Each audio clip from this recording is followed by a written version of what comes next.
Hello students, welcome to my YouTube channel Shri करने classes. Students, last video में हमने हमारी एक्सरसाइज 4.1 कंप्लीट कर ली।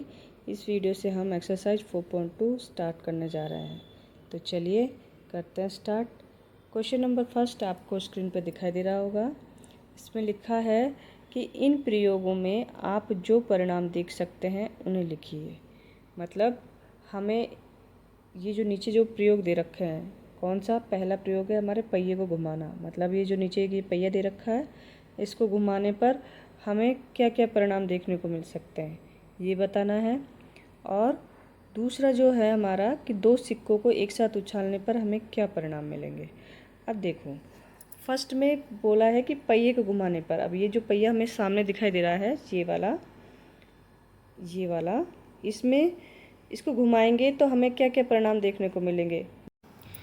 इसको घुमाने से हमें कौन कौन से परिणाम मिल सकते हैं। जैसे यहाँ पे ये सुई जो बनी हुई है बी के ऊपर जो आ रही है इस क्वेश्चन में, तो जैसे ही हम पहिए को घुमाएंगे, माना ये सुई हमारी बी पे रुकी, ठीक है, दोबारा घुमाया तो माना वो सी पे रुकी, तो इसके अलावा वापस घुमाया तो डी पे रुकी, माना हमने वो ए पे भी रुकी। इस तरीके से ए बी, एक सेकेंड, ए बी सी और डी, ये चार ही तो परिणाम यहाँ इस पहिए में हमको देखने को मिल रहा है। इसके अलावा कोई पांचवा कोई लेटर देखने को नहीं मिल रहा।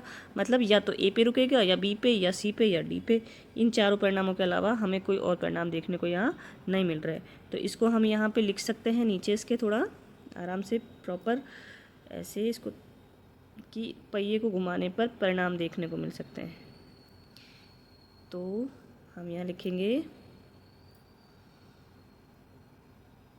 सेकेंड, इसको हम थोड़ा जूम कर लेते हैं क्वेश्चन को, ताकि हमारे क्वेश्चन हमारे पहिए को घुमाना। तो पहिए को घुमाने पर परिणाम देखने को जो मिल सकते हैं, पहला जो क्वेश्चन है उसका आंसर फर्स्ट ए है शायद। इसमें इसका ए का जो आंसर है इसमें लिखेंगे हम, पहिए को घुमाने पर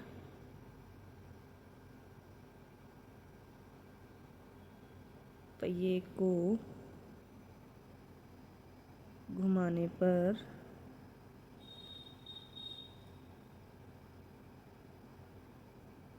परिणाम, क्या क्या परिणाम देखने को मिल सकते हैं। या तो ए पे रुकेगी वो सुई, या बी देखने को मिल सकता है, या सी, या डी। इनके अलावा कुछ और नहीं दिख सकता ना। क्यों? क्योंकि हमारे पास ओनली 4 लेटर इसमें पहिए में दे रखे हैं। इसके अलावा हमें और कुछ नहीं मिल सकता। अब कई स्टूडेंट्स यहाँ पे 5 दिख रहे हैं लेटर, लेकिन 5 तो दिख रहे हैं, लेकिन दोनों ए सेम ही तो है। या ए इधर भी ए, इधर भी ए, तो जब ए पे रुकेगा तो हम लिखने में तो ए ही आएगा ना। तो इसका मतलब यहाँ पे ओनली 4 लेटर ऐसे हैं, जो 4 परिणाम ऐसे जो हमें देखने को मिल सकते हैं। पहिए को घुमाने पर सिर्फ ए बी सी और डी, ये 4 लेटर हमको देखने को मिल सकते हैं। ठीक, अब आता है हमारा दूसरा, इसी का दूसरा क्वेश्चन। ये देखिए, इसमें लिखा है कि दो सिक्कों को एक साथ उछालना। दो सिक्कों को एक साथ उछालना मतलब कि दो सिक्के जब एक साथ उछालेंगे तो हमें कौन कौन से परिणाम देखने को मिल सकते हैं। जैसे मान लो हमारे पास ये दो सिक्के हैं, एक ही सिक्के पर एक साइड हमारे सिक्के का जो जितने का सिक्का होता है वो बना होता है, और एक साइड उसमें कोई दूसरा चिन्ह होता है, जिसको एक तरफ हम उसको हेड बोलते हैं और उसकी दूसरी साइड वाले को टेल बोलते हैं। ठीक है, इस तरीके से ये दो सिक्के हमारे पास में, ठीक है, हेड और टेल। ठीक है, अब जब इन दोनों सिक्कों को हम उछालेंगे तो हमें क्या क्या परिणाम प्राप्त हो सकते हैं। तो देखो, जैसे हमारे ये है, मान लो एक बार दोनों सिक्कों को उछाला तो इस वाले पे हेड आ गया, इस वाले पे हेड आ गया, और इस वाले पे भी हेड आ गया। तो मतलब एक परिणाम तो हमारा हेड हेड हो गया। ठीक है, दोबारा उछाला, या फिर दोबारा नहीं, या तो ये आ सकता है, ठीक है, या फिर क्या आ सकता है, मान लो कि हमारे इस पे हेड आ गया और इस पे टेल आ गया, तो हेड और टेल हो गया। ठीक, या फिर हमारे फर्स्ट वाले जो सिक्के पे इस पे तो टेल आ गया और इस पे हेड आ गया, तो क्या आ जाएगा, टेल और हेड। ठीक है, या क्या हो सकता है, दोनों पे टेल आ सकता है। ठीक है, तो टेल टेल, तो हमको इसके अलावा और कोई परिणाम देखने को नहीं मिल रहा। मतलब या तो दोनों पे हेड आएगा, या दोनों पे टेल आएगा, या एक पे हेड दूसरे पे टेल, या एक पे टेल दूसरे पे हेड, ऐसे हो सकता है। ये परिणाम हमारे हमको देखने को मिल सकते हैं। तो इसको हम हमारी लैंग्वेज में इसको नीचे लिखते हैं कि दो सिक्के को एक साथ उछालने पर कौन कौन से परिणाम हमें देखने को मिल सकते हैं। तो इसको नीचे लिखें। बी वाला जो हमारा क्वेश्चन है, इसका आंसर है कि दो सिक्कों को एक साथ उछालने पर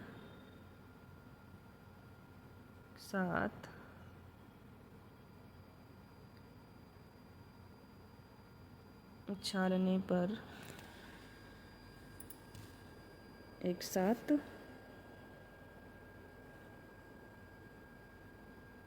उछालने पर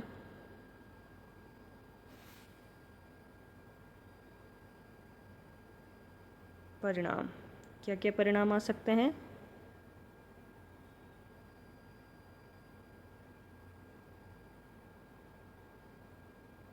परिणाम क्या क्या हो सकता है कि या तो एक सिक्के पे हमको हेड देखने को मिले और दूसरे पे भी हेड देखने को मिले, या फिर कौन सा परिणाम हो सकता है,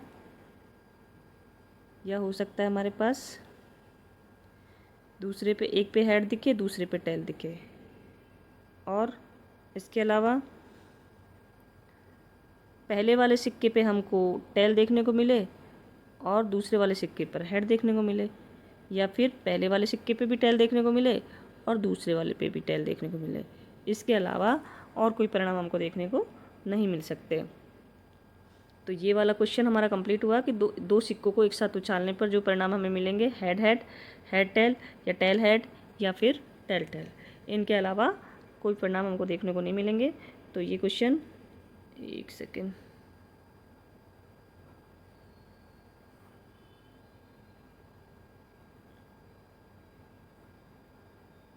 एक साथ उछालने पर, ठीक है। तो ये वाला क्वेश्चन जो हमारा फर्स्ट क्वेश्चन है, इन प्रयोगों में आप परिणाम देख सकते हैं। जो परिणाम आप देख सकते हैं उन्हें लिखिए। पहिए को घुमाने पर हमें क्या क्या मिला परिणाम, ए, बी और सी और डी, ठीक है। इनके अलावा कोई परिणाम देखने को नहीं मिलेगा, और दो सिक्के को एक साथ उछालने पर कोई परिणाम नहीं मिलेगा। अब चलते हैं हमारे सेकेंड क्वेश्चन की तरफ, ठीक है। तो ये देखिए, सेकंड क्वेश्चन हमारा कह रहा है कि जब एक पासे को फेंका जाता है, पासा मतलब डाइस, आप लूडो वगैरह, सांप सीढ़ी वगैरह खेले होंगे, उसमें आपने पासा देखा होगा, उसमें 1 से लेकर 6 तक के नंबर सभी बने हुए होते हैं, ठीक। तब पासा फेंका जाता है, तब निम्नलिखित प्रत्येक घटना से प्राप्त होने वाले परिणामों को लिखिए। जिसमें पहले का ए कह रहा है कि वह एक अभाज्य संख्या हो, बी कह रहा है कि एक अभाज्य संख्या नहीं है, दूसरा का जो ए है वो कह रहा है कि 5 से बड़ी संख्या हो, और बी कह रहा है कि 5 से बड़ी संख्या नहीं है। तो इसके लिए जैसे हम सबसे पहले ये लिख लेते हैं कि पासे को फेंकने पर हमको सभी संभव परिणाम कौन कौन से प्राप्त होंगे। अब देखो, पासे पे 1 से लेकर 6 तक सारे नंबर्स बने होते हैं, तो टोटल जितने भी नंबर बने होते हैं वो सभी उसके परिणाम हो जाएंगे। तो सभी संभव परिणाम क्या हो जाएंगे, उसको हम यहाँ लिख लेते हैं। एक सेकेंड, इसको हम यहाँ लिखेंगे कि पासे को फेंकने पर सभी संभव परिणाम। इसका जो सॉल्यूशन होगा उसमें लिखेंगे पासे को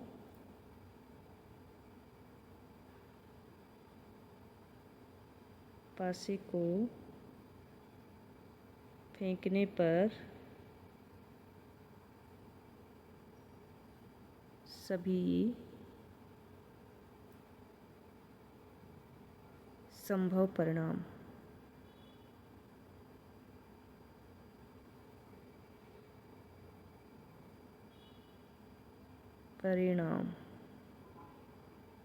क्या हो सकता है, पासे को फेंकने पर सभी संभव परिणाम कौन कौन से हो सकते हैं। पासे को फेंकने पर सभी संभव परिणाम 1 से लेकर 6 तक के सभी नंबर, इसके सभी संभव परिणाम हैं कि या तो 1 आएगा, या 2 आएगा, या 3 आएगा, या 4 आएगा, या 5 आएगा, या 6 आएगा।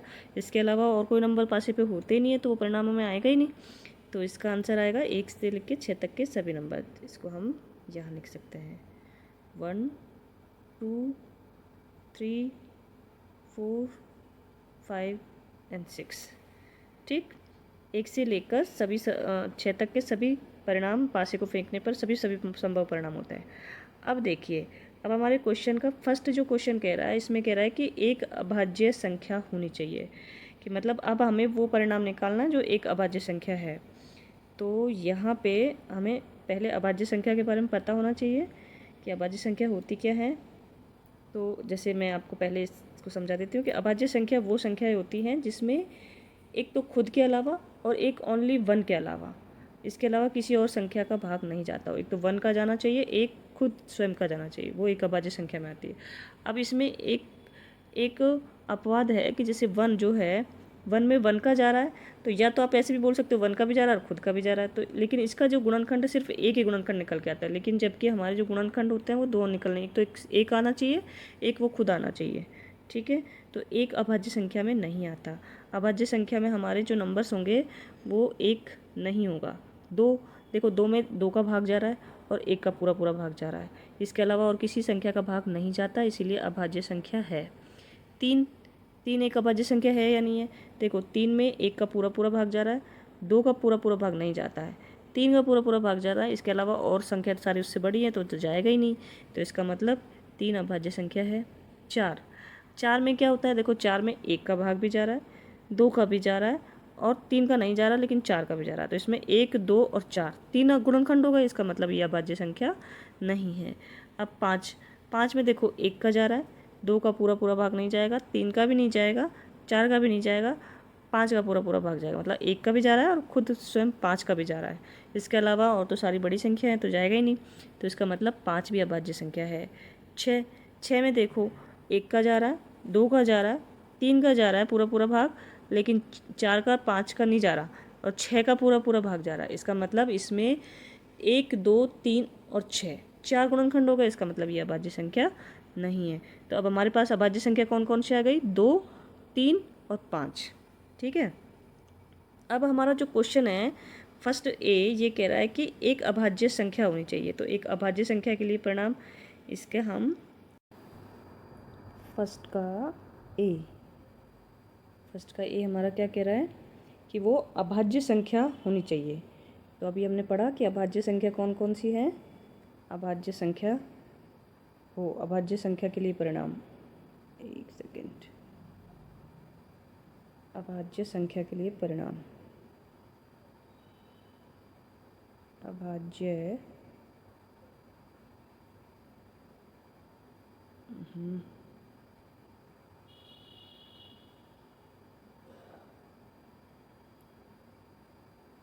अभाज्य संख्या, मतलब हमें कौन सा परिणाम निकालना है कि एक अभाज्य संख्या हो। ठीक है, तो अभाज्य संख्या कौन कौन सी निकली हमारी? एक तो दो, तीन और पाँच, ये तीन संख्याएं ऐसी हैं जो अभाज्य संख्या हैं। ठीक है, तो ये इसका आंसर हुआ। दूसरा वाला क्वेश्चन हमारा क्या कह रहा है? दूसरा कह रहा है कि एक अभाज्य संख्या नहीं है। अब अभाज्य संख्या कौन कौन सी नहीं है? अभी हमने देखा कि अभाज्य संख्या हमारी जो अभाज्य संख्याएं हैं उनके अलावा जितने भी संख्या है वो अभाज्य संख्या नहीं होगी, तो इसका दूसरे का बी का आंसर होगा इसमें अभाज्य संख्या नहीं। इसके लिए कौन कौन से परिणाम आएंगे?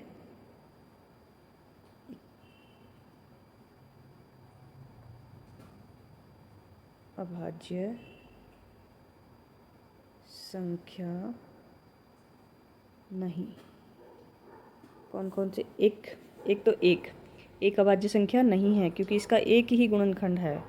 ठीक है, दूसरा दो है, तीन है, चार एक अभाज्य संख्या नहीं है, और उसके अलावा छः एक ऐसी संख्या जो अभाज्य संख्या नहीं है।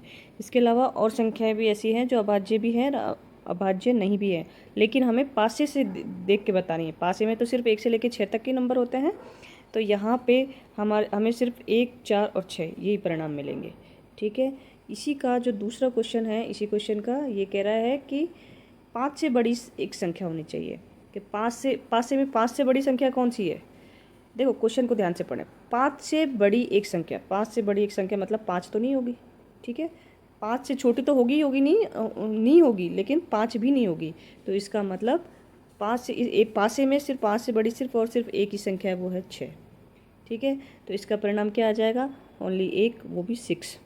ठीक है, दूसरा क्वेश्चन है हमारा इसी का, वो कह रहा है कि पाँच से बड़ी संख्या नहीं, मतलब पाँच से बड़ी नहीं होनी चाहिए, पाँच हो सकती है, तो पाँच से बड़ी नहीं होनी चाहिए, मतलब छः तो आएगा ही नहीं इसमें, तो एक से लेके पाँच तक के जितने भी नंबर है वो इसका परिणाम है। ठीक है, तो इसको हम हमारे आंसर में नीचे लिखते हैं। नीचे चलते हैं इसमें कि 5 से बड़ी एक संख्या, दूसरे का ए है हमारा 5 से बड़ी एक संख्या। सेकंड वाला इसका ए कह रहा है 5 से बड़ी एक संख्या, ऐसा परिणाम जो 5 से बड़ा हो। ठीक है, तो क्या है, ओनली ऑन 1 6। दूसरा क्या है हमारा, बी वाला क्वेश्चन इसका है कि 5 से बड़ी नहीं, 5 से बड़ी नहीं, 5 से बड़ी नहीं होनी चाहिए, 5 से बड़ी संख्या नहीं, 5 से बड़ी संख्या नहीं, 5 से बड़ी नहीं होनी चाहिए, 5 चलेगा। ठीक है, क्वेश्चन को थोड़ा समझना पड़ता है कि इसको समझे कि ये कह क्या रहा है कि 5 से बड़ी संख्या नहीं, मतलब 5 हो सकता है लेकिन 5 से बड़ी संख्या नहीं होगी। तो इसमें आंसर आएगा हमारा 1 2, जितने भी परिणाम हैं 1 2 3 4 और 5, ये सभी 5 या 5 से छोटी हैं, 5 से बड़ी नहीं है। इसका मतलब इसका ये वाला क्वेश्चन भी हमारा कंप्लीट हुआ कि जब एक पासे को फेंका जाता है तब निम्नलिखित प्रत्येक परिणामों को लिखिए। तो एक अभाज्य संख्या, पासे को फेंकने पर पहले हमने सभी संभव परिणाम निकाल लिए थे, 1 से लेकर 6 तक आएंगे, जिनमें हमने अभाज्य संख्या होगी 2 3 5। बी के लिए एक अभाज्य संख्या नहीं, 1 4 6। 5 से बड़ी एक संख्या ओनली 6, हमारे पासे में तो एक 6 ही एक ऐसा नंबर है जो 5 से बड़ी है, और 5 से बड़ी संख्या नहीं, मतलब 5 हो सकता है, 5 से छोटे तो होंगे ही लेकिन 5 भी हो सकता है, 5 से बड़ी नहीं होगी। तो इसका मतलब 1 से लेकर 5 तक के सभी नंबर इसका आंसर होंगे। ठीक है, अब चलते हैं हमारे नेक्स्ट क्वेश्चन की तरफ। अब देखिए नेक्स्ट क्वेश्चन हमारा कह रहा है कि ज्ञात कीजिए प्रश्न संख्या 1 के ए में जो सूचक के डी पर रुकने की प्रायिकता। अब हमको यहाँ पे प्रायिकता निकालनी है। अब इसके लिए मैंने आपको फर्स्ट इंट्रोडक्शन वाले वीडियो में आपको बताया था कि प्रायिकता निकालने का फॉर्मूला क्या है हमारा, कि ऊपर तो आता है उसमें घटना को बनाने वाले परिणामों की संख्या, और नीचे आता है प्रयोग में कुल परिणामों की संख्या। ठीक है, तो सबसे पहले तो पहले हमारा इस क्वेश्चन को कह रहा है कि प्रश्न 1 के ए में जो सूचक, पहले तो वो पहिया देखते हैं हम, और डी पे रुकने की प्रायिकता। तो इसके लिए हम लास्ट से लास्ट है, ये वाला देखो, ये वाला हमारा एक पहिया है। अब इसमें देखो, इसी क्वेश्चन को अगर मैं यहाँ समझाऊँ फिर बाद में वहाँ पे हम प्रॉपर करेंगे। तो जैसे देखो इस पर डी पे रुकने की प्रायिकता निकाल रहा है कि ये सूचक ये जो सुई है वो डी पे आनी चाहिए, तो इस पर डी पे रुकने की प्रायिकता। तो देखो प्रायिकता का जो हमारा फॉर्मूला था वो था कि घटना को बनाने वाले परिणामों की संख्या। अब घटना कौन सी घटानी है, हमको क्या बनानी है घटना, कि डी पे रुकना चाहिए। तो यहाँ पे डी के लिए कितने परिणाम है, ओनली एक परिणाम है डी के लिए, सिर्फ डी एक ही दिख रहा है, तो यहाँ पे क्या आएगा, 1 आएगा। ठीक है, और कुल अपॉन में कुल परिणाम कितने हैं, तो देखो कुल परिणाम सूचक कितने नंबरों पे रुक सकता है, एक तो डी पे रुक सकता है, सी पे रुक सकता है, बी पे रुक सकता है, और ए पे कितनी बार रुक सकता है, 2 बार, क्योंकि 2 बार ए आ रहा है। तो कुल परिणाम कितने हो गए, 5 परिणाम हो गए ना। तो ये वाली प्रायिकता हमारी क्या आ गई, 1/5 आ गई। तो आई होप स्टूडेंट्स ये वाला क्वेश्चन आपको समझ में आया होगा। इसको हम प्रॉपर हमारे उसी स्लाइड पे करते हैं। चलते हैं हमारी स्लाइड पे। देखो प्रश्न 1 का ए में जो सूचक है वो डी पे रुकने की प्रायिकता आपको मैंने दिखा दिया, वो सूचक जो भी है इसको हम प्रॉपर नीचे लिखेंगे। फर्स्ट वाला क्वेश्चन इसका आएगा हमारा, 1 मिनट, प्रश्न 1 ए में सूचक के डी पर रुकने की प्रायिकता, इसको हम सॉल्व करते हैं। अब देखो ए पर रुकने की, डी पर रुकने की प्रायिकता, तो प्रायिकता का पहले तो हम फॉर्मूला लिखते हैं यहाँ पे। प्रायिकता बराबर क्या है, घटना को बनाने वाले परिणामों की संख्या। ये हमने फॉर्मूला मैंने आपको पिछली वीडियोज़ में बताया है, घटना को बनाने वाले परिणामों की संख्या, घटना को बनाने वाले, एक सेकेंड,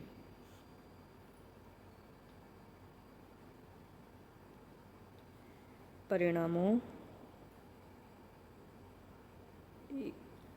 घटना को बनाने वाले परिणामों की संख्या, परिणामों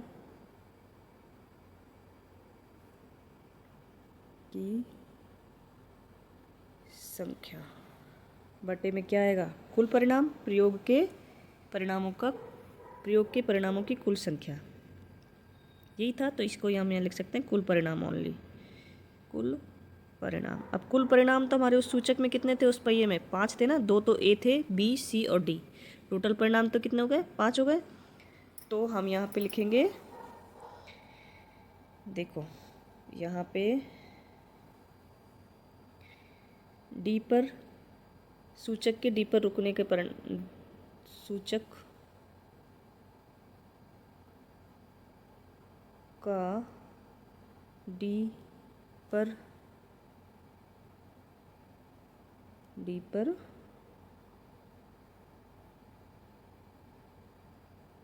रुकने का परिणाम ओनली एक है, क्योंकि डी सिर्फ और सिर्फ एक है यहाँ पे। तो हम यहाँ लिख सकते हैं बराबर 1, मतलब हमारी जो घटना है, ये जो इसमें लिखा है घटना को बनाने वाले परिणामों की संख्या, तो हमारी जो घटना हमें क्या बनानी है, डी पर रुकाना है उस सूचक को। तो कितने परिणामों की संख्या क्या हो गई, तो घटना को बनाने वाले, या फिर या डी पर रुकने के परिणाम लिख दो, या फिर डी पर रुकने वाले परिणामों की संख्या, या फिर घटना को बनाने वाले परिणामों की संख्या हमें लिख सकते हैं ओनली 1, ठीक है। और कुल परिणाम क्या है हमारे वहाँ पे, कुल परिणाम बराबर 5, 2 तो ए है, बी सी और डी, ऐसे टोटल 5 हो गए परिणाम, ठीक है। तो इसकी प्रायिकता क्या आ जाएगी हमारे यहाँ पे, प्रायिकता बराबर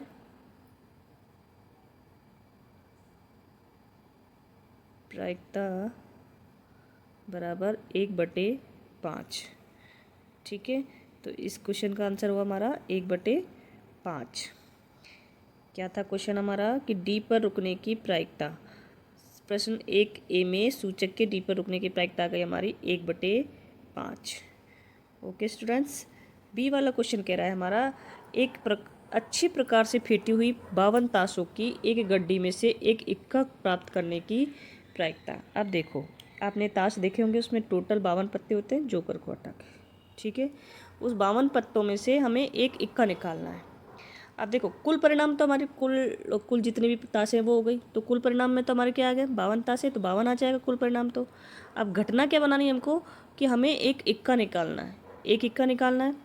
अब इक्के हमारे उन 52 ताशों में कितने इक्के होते हैं, इसमें हमें प्रॉपर तो दे नहीं रखा है कि हमको पान का इक्का निकालना है, कि हुक्म का निकालना है, कि चिड़ी का निकालना है, कि या वो ईंट का निकालना है, ठीक है। ये तो हमें दे नहीं रखा, हमें सिर्फ इक्का दे रखा है। तो टोटल इक्के कितने हैं उन 52 पत्तों में, 4 इक्के, ठीक है।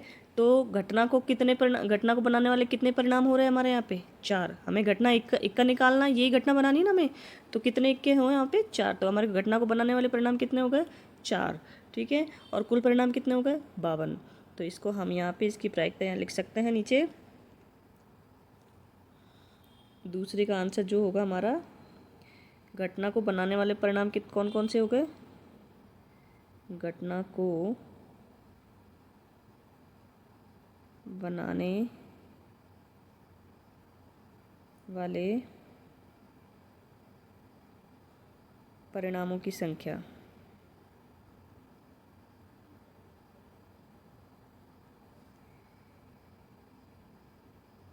क्या है परिणामों की संख्या, 4 इक्के, 4 ही है ना, क्योंकि इक्के 4 हैं। स्पेशली हमें बता नहीं रखा कि किसका इक्का निकालना तो हमें एक ही इक्का है, लेकिन उन 52 पत्तों में से कितने इक्के हैं, जो ऐसे कुल परिणाम कितने हैं, या कोई सा भी इक्का निकल सकता है ना।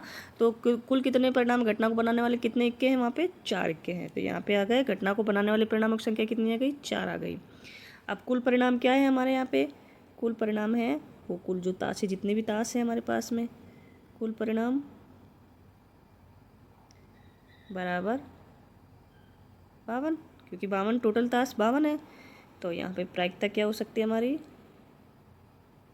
प्रायिकता बराबर 4/52। अब ये देखो कट जाएगी, किससे कटेगी, देखो अगर हम चाहें तो इसको ऐसे काट सकते हैं, पूरे प्रॉपर 4 से भी काट सकते हैं। देखो 4 का भाग इसमें जा रहा है, 4 एकम 4, 4 का भाग इसमें लगाएंगे तो 4 एकम 4, 5 में से 4 गए तो 1 बचे और 2 इसके साथ उतारेंगे तो हो जाएंगे 12। 12 का भाग 4 में लगाएंगे तो 12 4 एकम 4, 4 दूनी 8, 4 3 12, तो 3 बार मतलब 1/13। इसकी प्रायिकता क्या आ गई? 1/13। ठीक है, 1/13 इसकी प्रायिकता आ गई। तो ये वाला क्वेश्चन भी हमारा कंप्लीट हुआ, सेकंड वाला भी। इसका जो सेकंड पार्ट है वो क्वेश्चन कंप्लीट हुआ। अब थर्ड क्वेश्चन क्या कह रहा है हमारा इसका, कि एक लाल सेब प्राप्त करने की प्रायिकता निकालिए, दी हुई आकृति से देखिए। अब देखो ये आकृति दे रखी है हमें, इसमें हमें क्या बता रखा है कि देखो इससे कुछ एप्पल दे रखे हैं। ये ग्रीन एप्पल है, ये रेड है, ये रेड है, ये भी रेड है, ये ग्रीन है, ये ग्रीन है, ये रेड है। अब देखो रेड एप्पल कितने हैं? 1 2 3 एंड 4। ठीक है, ग्रीन एप्पल कितने? 1 2 3। ग्रीन के लिए कितना आ गया? 3। टोटल एप्पल कितने हो गए? 7 हो गए टोटल एप्पल 7 हो गए ना।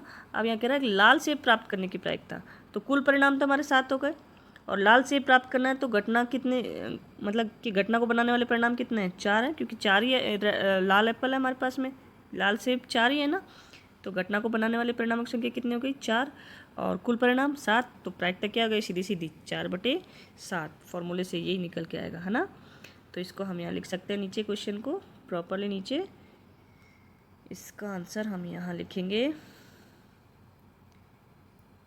यहाँ पे थर्ड में आंसर आएगा लाल सेब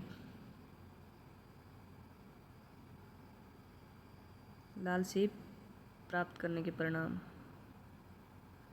या फिर वही बात बोल सकते हैं कि घटना को क्या घटना घटानी है हमको, कि लाल सेब प्राप्त करना है।